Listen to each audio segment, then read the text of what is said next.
Buenas noches. Antes de comenzar, voy a pedirles que inclinen su rostro y vamos a orar para que el Señor nos ayude a discernir su palabra. Inclinemos el rostro y oremos. Amantísimo Padre que estás en el cielo, tú sabes que el estudio de las trompetas en el Apocalipsis tiene muchas interpretaciones, de las cuales hoy permite que la Iglesia, en su gran mayoría, tenga ciertas apreciaciones que nos confunden y nos hagan pensar cosas indebidas acerca de tu palabra.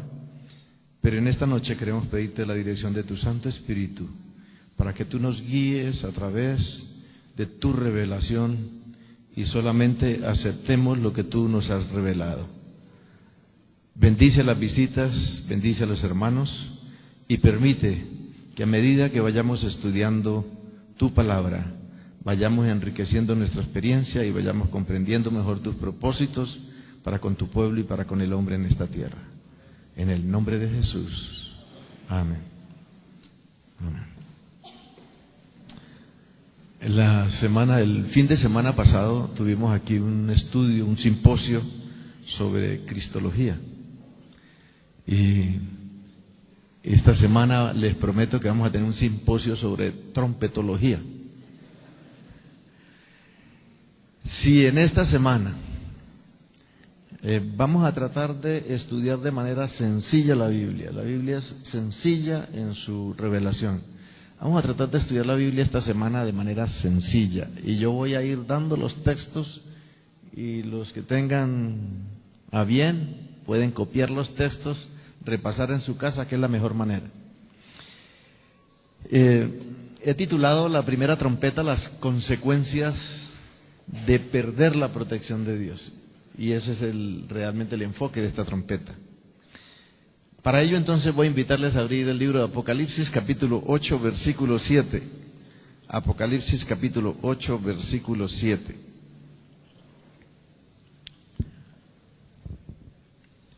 Ayer en el culto divino quedamos en el versículo 6, ¿cierto? Hoy seguimos con el 7. Recuerden que era una introducción a las trompetas, la porción que estudiamos ayer. El versículo 7 habla de la primera trompeta de la siguiente manera. Y el primero tocó, o sea, el primer ángel, tocó la trompeta y vino granizo y fuego mezclados con sangre y fueron arrojados a la tierra y se quemó la tercera parte. Oigan bien, de la tierra se quemó la tercera parte de los árboles y se quemó toda la hierba verde. Aquí hay tres elementos en el toque de esta trompeta, que es granizo, fuego y sangre. Son elementos que, decía yo ayer, acompañan los juicios de Dios. Y no es que simplemente lo diga, sino que lo vamos a mirar en la Biblia. Miremos estos tres elementos. En Éxodo capítulo 7, versículo 20, ustedes van a encontrar que cuando Dios hizo los juicios, las 10 plagas que Dios derramó en Egipto a través de Moisés y Aarón, son 10 juicios, digámoslo así, que hace Dios contra los dioses egipcios. Y ahí en el capítulo 7, versículo 20, dice que la primera plaga, o la plaga que está ahí, quinta plaga, es granizo. Dios hace que Moisés haga llover granizo sobre Egipto. Ese es un elemento de juicio. El otro elemento, sangre, capítulo 9, versículo 18 de Éxodo también. Ahí Moisés vuelve y ordena por orden de Dios, y entonces el Nilo se convierte en sangre, dice ahí. Ustedes noten que la sangre, el granizo, son elementos de juicio. Ahora el fuego. Nosotros tenemos en la Biblia muchos casos y conocidos. En el libro de Génesis, capítulo 19, versículos 24 y 25, dice que Dios hizo llover fuego y azufre sobre Sodoma y Gomorra. ¿Así dice? Entonces noten que el fuego también lo usa Dios para hacer juicios. En el libro de Jeremías, el capítulo 17 y el versículo 27, Jeremías dice que Dios dijo que si Jerusalén seguía entrando carga por sus puertas el día sábado y violando sus mandamientos, Dios le encendería fuego en sus puertas, con un fuego que no se apagaría. En otras palabras, un fuego que duraría hasta que cumpliera el propósito divino. Si ustedes leen 1 de Pedro capítulo 3 versículo 10, no te dice que los cielos pasarán con gran estruendo y los elementos ardiendo ¿qué? Serán deshechos en el juicio final.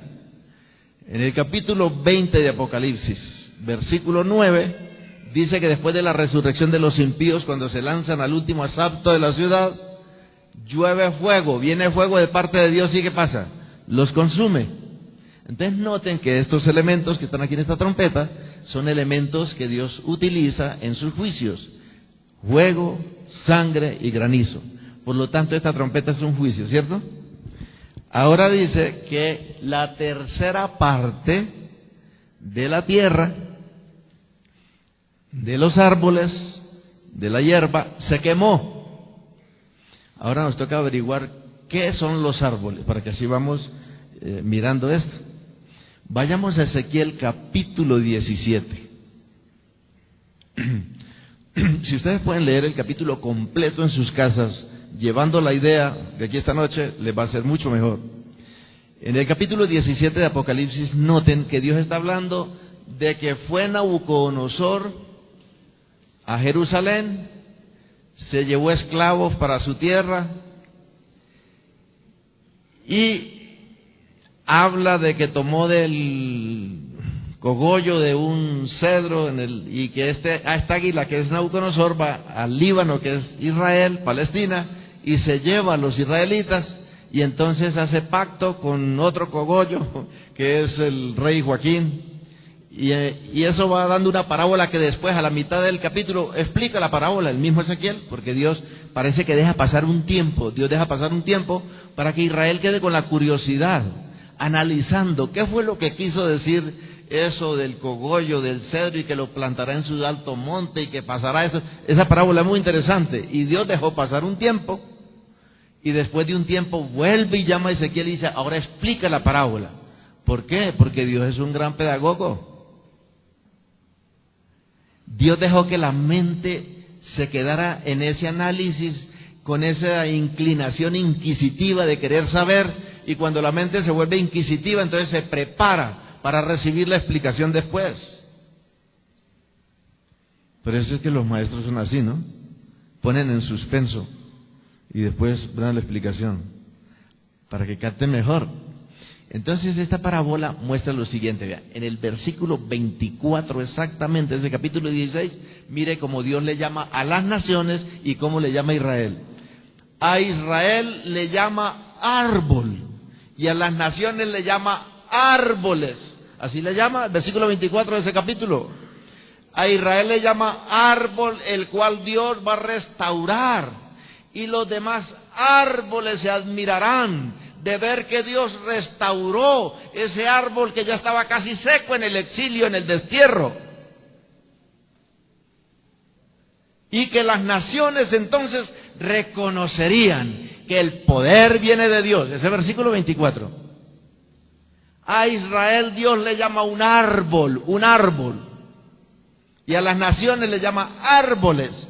Por lo tanto, el árbol, los árboles de los cuales habla la parábola, que se quemó la tercera parte, se refiere al pueblo de Israel, se refiere al pueblo de Dios. Ahora vamos a la hierba. Isaías capítulo 40, y leamos el versículo 6 y 7. Y ahí también le llama a Dios a Israel hierba. Vean, ese capítulo es muy interesante. Noten que Dios le dice a Israel, es un llamado al arrepentimiento a Israel. Isaías capítulo 40, versículo 6 específicamente, pero si ustedes quieren leer todo el capítulo mucho mejor, voy a leer desde el primer versículo para que ustedes vean bien el contexto de esto. Consolad, consolad a mi pueblo, dice vuestro Dios, hablad al corazón de Jerusalén y decidle a voces que su lucha ha terminado, que su iniquidad ha sido quitada, que ha recibido de la mano del Señor el doble de todos sus pecados. Una voz clama, prepara el camino del Señor, allanad en la soledad calzada para vuestro Dios. Todo valle sea elevado, y bajado todo monte y collado, vuélvase llano el terreno escabroso, y lo abrupto ancho valle. Entonces será revelada la gloria del Señor, y toda carne aún la verá, pues la boca del Señor lo ha hablado. Una voz dijo, clama. Entonces él respondió, he aquí de clamar. Toda carne es hierba y todo esplendor es como la flor del campo. Sécase la hierba, marchítase la flor. Cuando el aliento del Señor sopla sobre ella, en verdad el pueblo es ¿qué? Hierba. Dios le llama a Israel árbol y también le llama hierba. Por lo tanto, el juicio de esta trompeta está enfocado sobre Israel, sobre Jerusalén. Y si alguno todavía no está contento con esa interpretación que la misma Biblia está dando, pues vamos más todavía, para que quede más específico todavía. Vamos a Daniel capítulo 9, versículo 24. Daniel capítulo 9, versículo 24.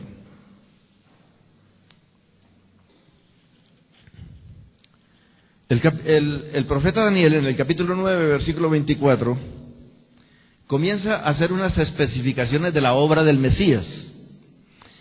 Y dice aquí específicamente en el versículo 24, 70 semanas, dice, han sido decretadas sobre tu pueblo. Le está diciendo Dios a Daniel. ¿El pueblo de Daniel cuál era? Israel. 70 semanas están destinadas sobre tu pueblo y sobre tu santa ciudad para poner fin a la transgresión, para terminar con el pecado, para expiar la iniquidad, para traer justicia eterna, para sellar la visión y la profecía, y para ungir el lugar santísimo. ¿Cuántas semanas? 70. Sigamos. Has de saber y entender que desde la salida de la orden para restaurar y reconstruir a Jerusalén hasta el Mesías príncipe habrá 70 semanas y 62 semanas. Volverá, o sea, 69. 7 semanas, perdón. 7 semanas y 62 semanas, 69.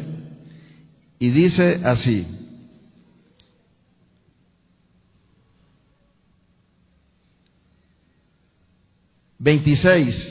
Después de las 62 semanas, el Mesías, o sea, ya completa 69 con 62, el Mesías será muerto y no tendrá nada. Y el pueblo de un príncipe que ha de venir destruirá la ciudad. Dice aquí, un príncipe va a venir a destruir la ciudad de Jerusalén, dice. El príncipe que ha de venir destruirá la ciudad y el santuario. Su fin vendrá como inundación.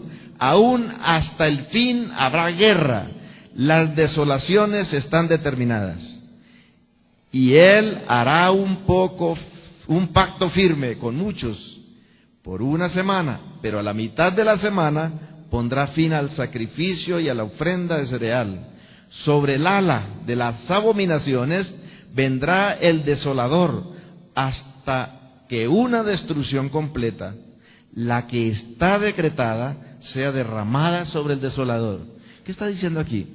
Dios está dedicándole al pueblo de Israel 70 semanas de años, porque yo no voy a entrar en la interpretación de esta profecía, pero la Biblia está sobrada en explicar que son 70 semanas de años, por lo tanto 7 por 7, 49, son 490 años. Transcurrirían desde el momento en que se diera un decreto para reconstruir a Jerusalén y para restaurar a Jerusalén, que son dos cosas diferentes. Y cuando ese decreto saliera, comenzaría a contarse a partir de ahí 490 años. Todos los cristianos saben, voy a mostrarles para que ustedes vean esto.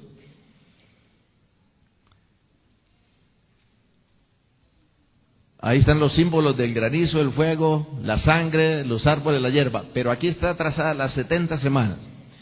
Ese decreto se dio en el año 457 antes de Cristo.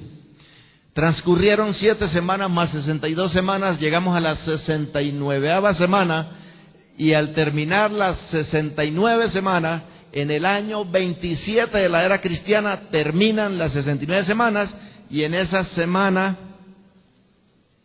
se bautiza el Mesías. Al terminar esas semanas, 69 semanas, se bautiza el Mesías. Ahí es cuando Cristo aparece en público bautizándose por Juan el Bautista. Pero en una semana más, dice, en la mitad de la semana, dice ahí, ustedes leyeron en su Biblia, la última semana que queda, se le quitaría la vida al Mesías en la mitad de la semana. Quedaría media semana, ¿cierto? Y Cristo muere en el año 31. Por lo tanto, en el año 34 se cumplen los 490 años.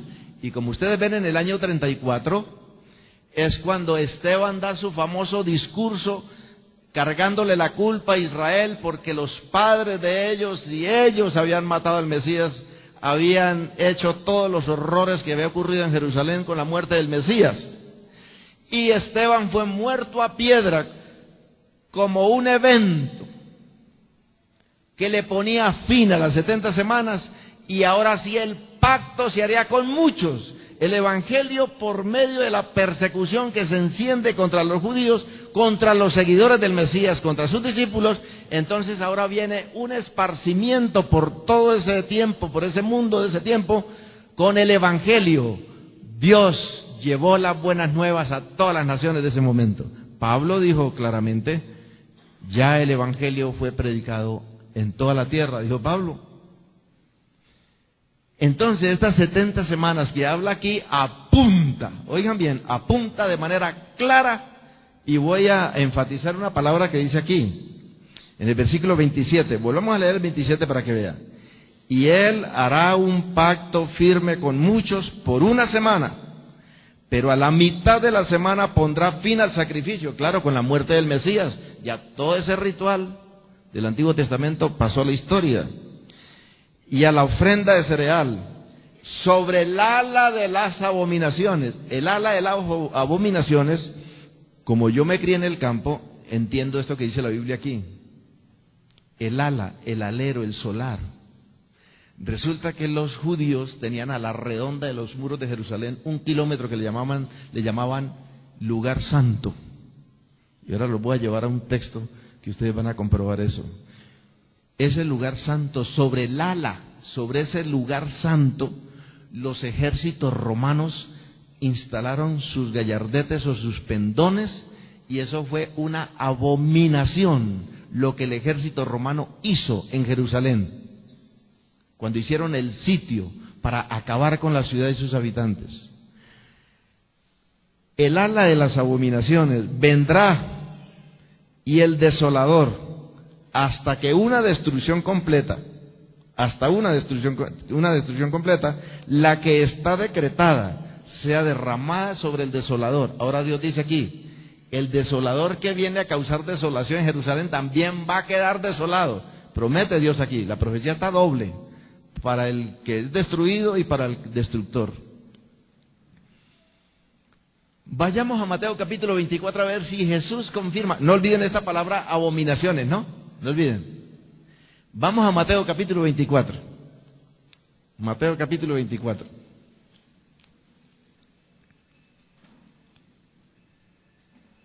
Y noten que aquí Jesús, en el capítulo 24, dice el versículo 1, cuando salió Jesús del templo y se iba, se le acercaron sus discípulos para mostrarle los edificios del templo.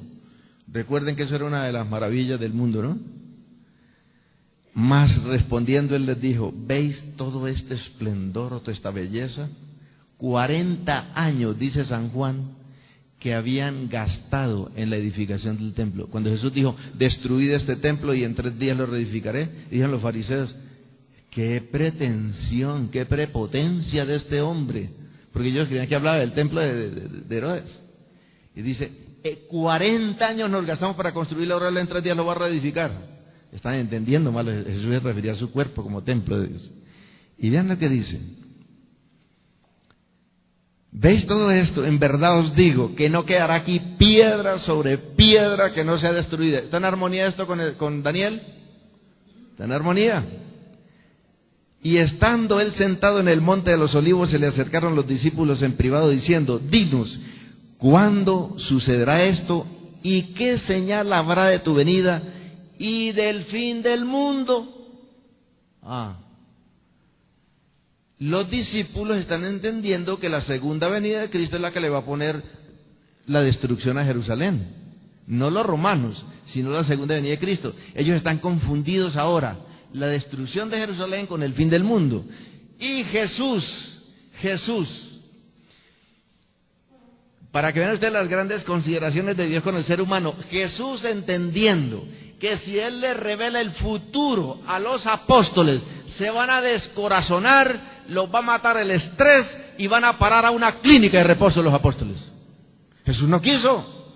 Envolvió entonces ahora el fin del mundo, lo envuelve, lo camufla, lo disimula, lo esconde con la destrucción de Jerusalén. Pero Jesús comienza a hablar aquí de la destrucción de Jerusalén, pero está proyectando también la profecía del fin del mundo. Pero los apóstoles no la entienden, ni los judíos lo entienden. Lo íbamos a entender nosotros ahora. Ahora sí lo entendemos nosotros. Pero vean lo que Jesús dice.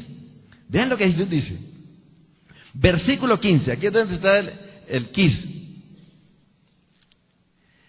Por tanto, cuando veáis la abominación desoladora, de la que habló Daniel, de la que estábamos diciendo Daniel, cuando veáis la abominación desoladora, de la desolación, de que se habló por medio del profeta Daniel, colocada en el lugar santo, el que lea entienda. Cuando ustedes vean la abominación desoladora, entiendan que llegó el fin de Jerusalén. ¿Quién lo dice? Vamos a Lucas capítulo 21, versículo 20.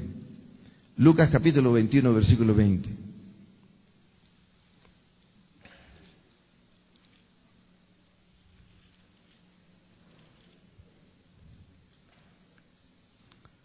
Vean lo que dice aquí Lucas, versículo 20 del capítulo 21.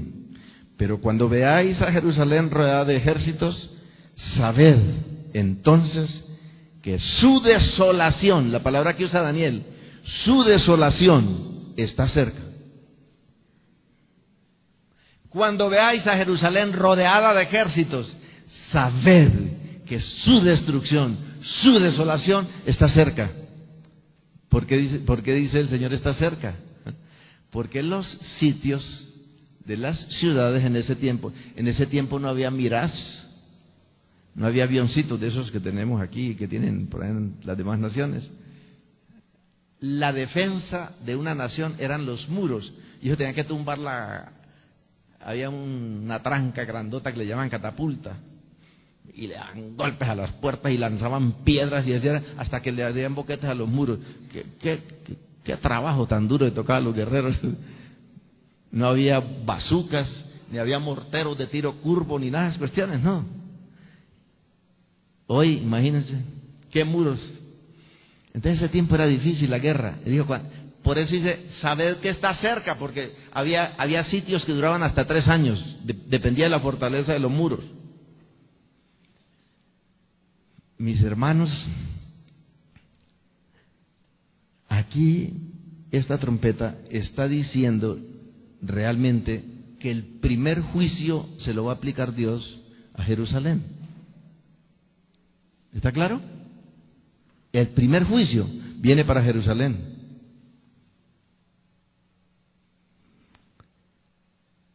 Y también por qué habla de la tercera parte, porque estos son juicios parciales, son juicios limitados, no son juicios finales. Por lo tanto, el juicio para Jerusalén es un juicio para que la humanidad escarmente, para que la humanidad abra los ojos, para que la humanidad piense, para que la humanidad vea que cuando nos rebelamos contra Dios viene la destrucción. Eso es lo que está diciendo el mensaje.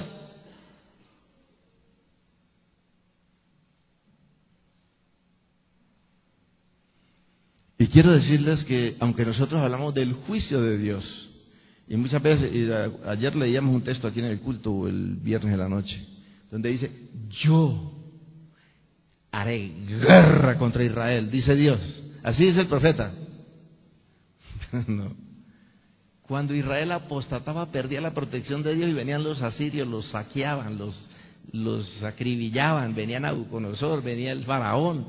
Cuando perdían la protección de Dios, entonces el diablo empujaba a las naciones contra ellos.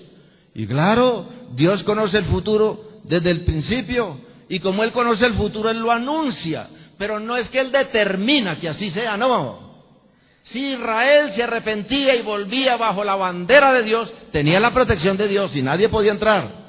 Pero cuando el hombre pierde la protección de Dios, por ende queda a merced del enemigo de Dios, y el enemigo de Dios le hace todo lo que quiera, y entonces ahora el diablo hace que esa gente que sufre la calamidad, que sufre la catástrofe, entonces reaccione mirando a Dios y diciendo que Dios lo castigó. No, así no es. La Biblia no funciona así. Es cuando el hombre se rebela contra Dios, que pierde la protección de Dios, y entonces el diablo hace desastres. Mis hermanos, pero en esta noche el mensaje es el siguiente. Escuchen bien lo que sigue diciendo Mateo 24. Mateo capítulo 24. Mateo capítulo 24 dice así.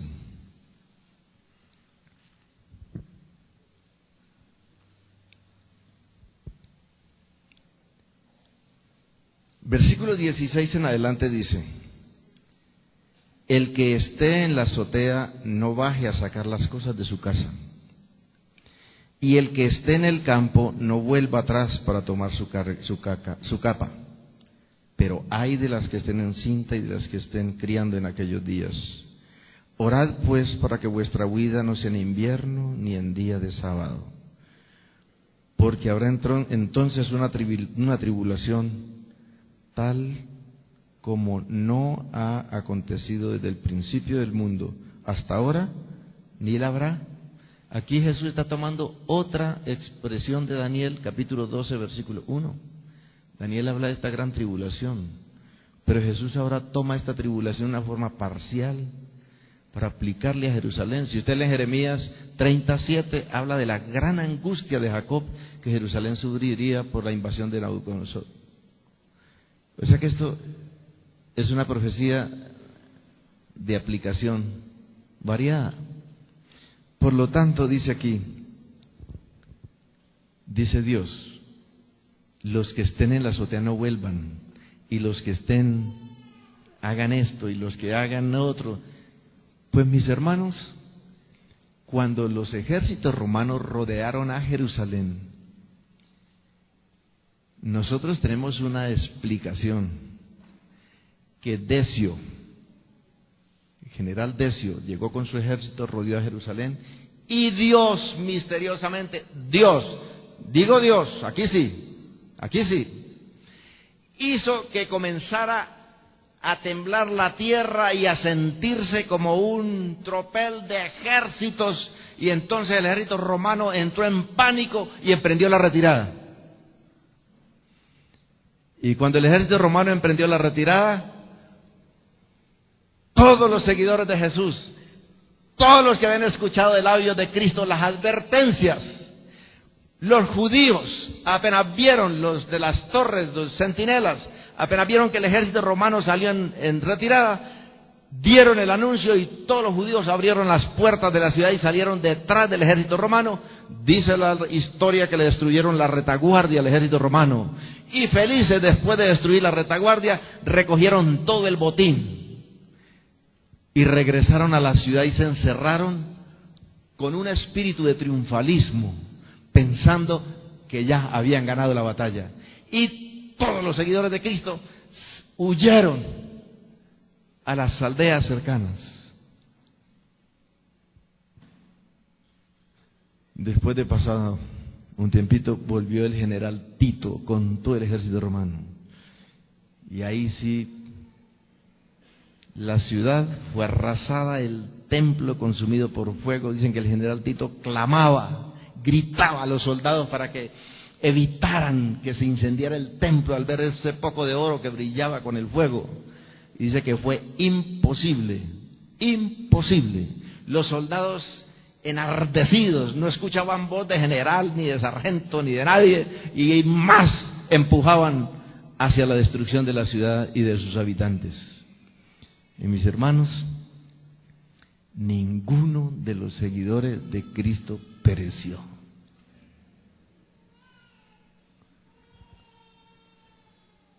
Y Dios ha anunciado que ninguno de sus hijos perecerá. Ninguno de sus hijos fracasará. Ninguno de sus hijos será víctima de la destrucción del enemigo. No estoy hablando de no morir en una inundación, ni en un incendio, ni en un terremoto, ni en un deslizamiento de una montaña. Muchos adventistas están cayendo hasta debajo del templo cuando ha habido terremotos que cae el templo encima. Pero de esa destrucción no habla Dios. Dios habla es de no morir en la apostasía, de no morir en la abominación, de no morir en la rebeldía. Si morimos en medio de una catástrofe, pero somos fieles seguidores de Cristo, ninguno fracasará en la historia de la iglesia.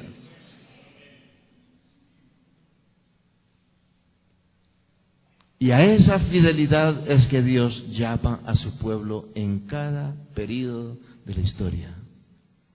En cada etapa de la historia, Dios está llamando a sus hijos a ser fieles, a ser verdaderos seguidores, a ser verdaderos hacedores de su palabra, verdaderos investigadores de su palabra, verdaderos comunicadores de la palabra, verdaderos conectados con el dueño de la palabra.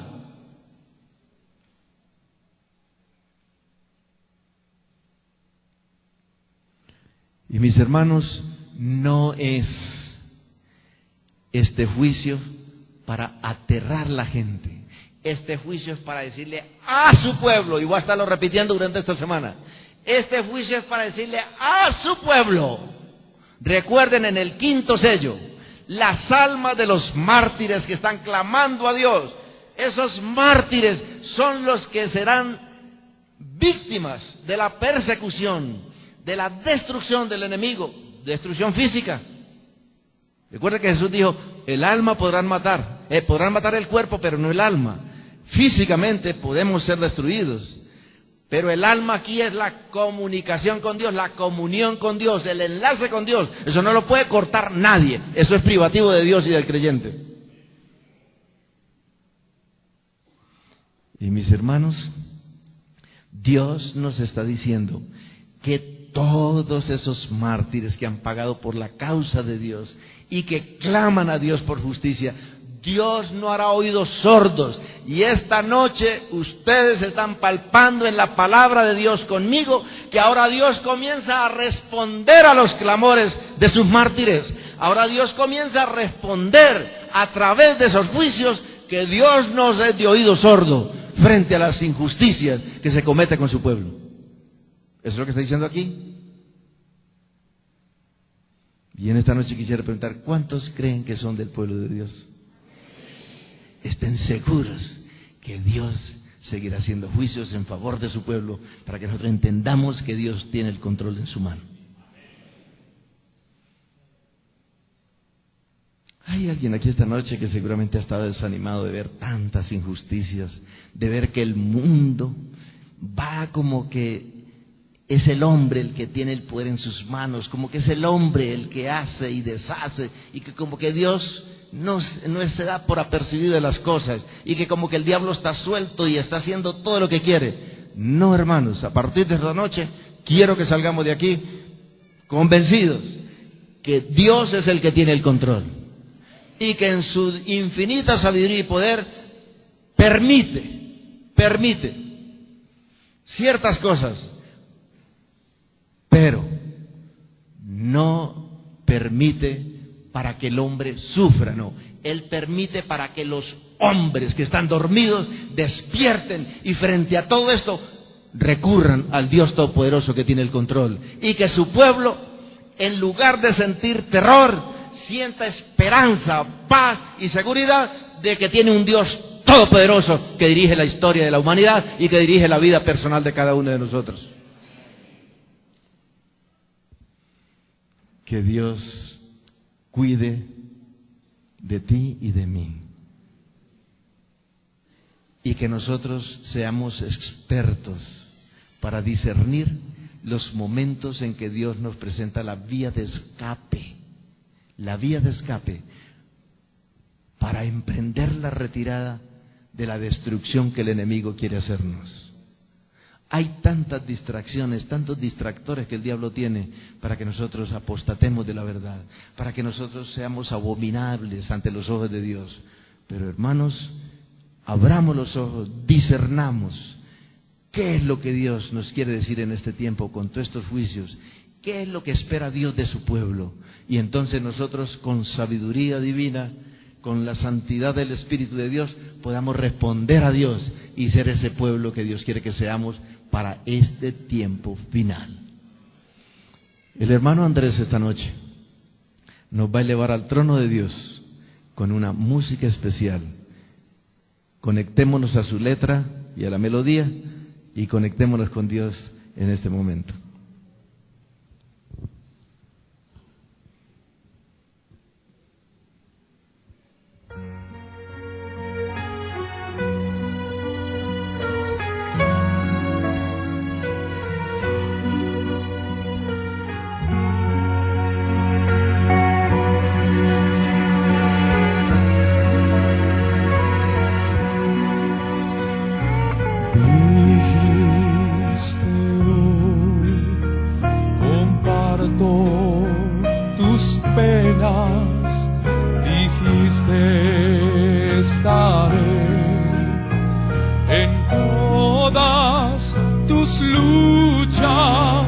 Jesús, a veces me siento flaquear, mas tú has prometido que conmigo tú has de estar. Muy pronto vendrás.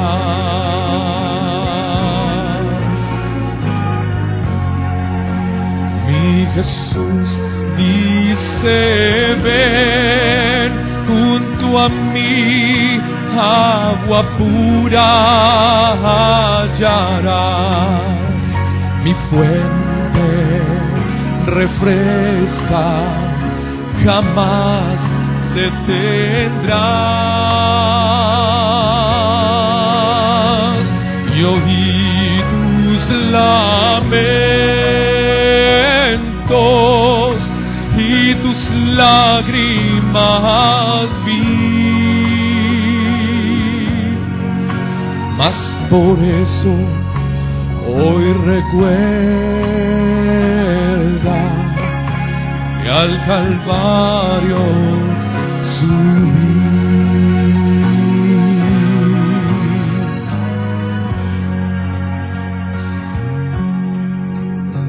Señor, en tu palabra tú me has prometido perdón y gracia para el hombre perdido, que Jesús, tú has sido mi gran protector.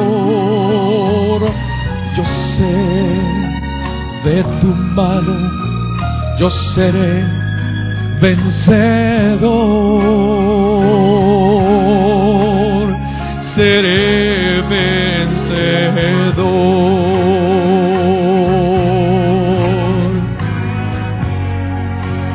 Mi Jesús dice, ven junto a mí, agua pura hallarás.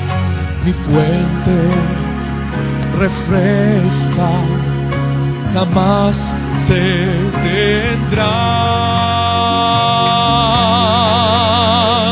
Oí tus lamentos y tus lágrimas vi, mas por eso hoy recuerda que al Calvario subí.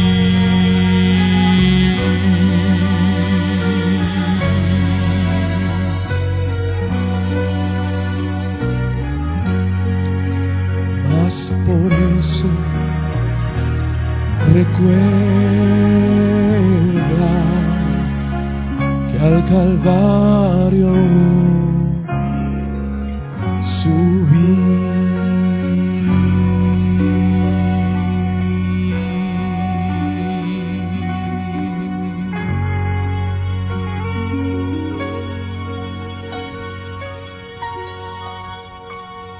En la quietud del momento voy a pedirles que inclinen sus rostros y vamos a orar. Amantísimo Padre, te damos gracias en esta noche, porque tú estás atento a la historia del hombre, y como el profeta Daniel dijera, tú eres el que muda los tiempos, quita reyes y pone reyes.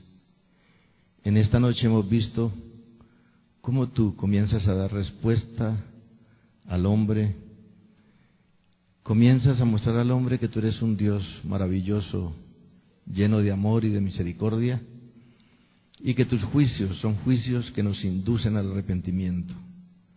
Que estos juicios parciales son dados para que los hombres despertemos a la realidad de la historia del pecado, acudamos a ti, a acogernos a tu gracia y a tu amor, a tu salvación, a tu perdón. Y los que hemos escuchado tu palabra, los que hemos atendido al llamado de tu evangelio, que hemos ingresado a tu iglesia, oh Dios, ayúdanos para que podamos comprender lo delicado, la responsabilidad tan grande que tenemos como pueblo tuyo, de hacer que nuestro testimonio sea tan efectivo que otros puedan llegar a tus pies, que no sean repelidos quizá por nuestra mala manera de hacer las cosas a veces, sino porque nosotros sentimos la responsabilidad como pueblo de que brille tu carácter, tu amor en el mundo.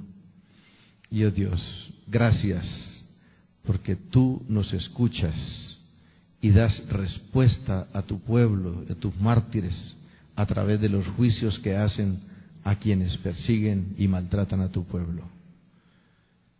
En esta noche queremos que nos lleves a nuestro hogar en paz y que en nuestro corazón nos ayudes a anidar propósitos definidos contigo, y que a partir de este momento en nuestro corazón, digamos como Daniel, proponernos en nuestro corazón de llevar adelante tus planes, de corresponder a tus propósitos, porque te lo imploramos en el nombre de Jesús. Amén.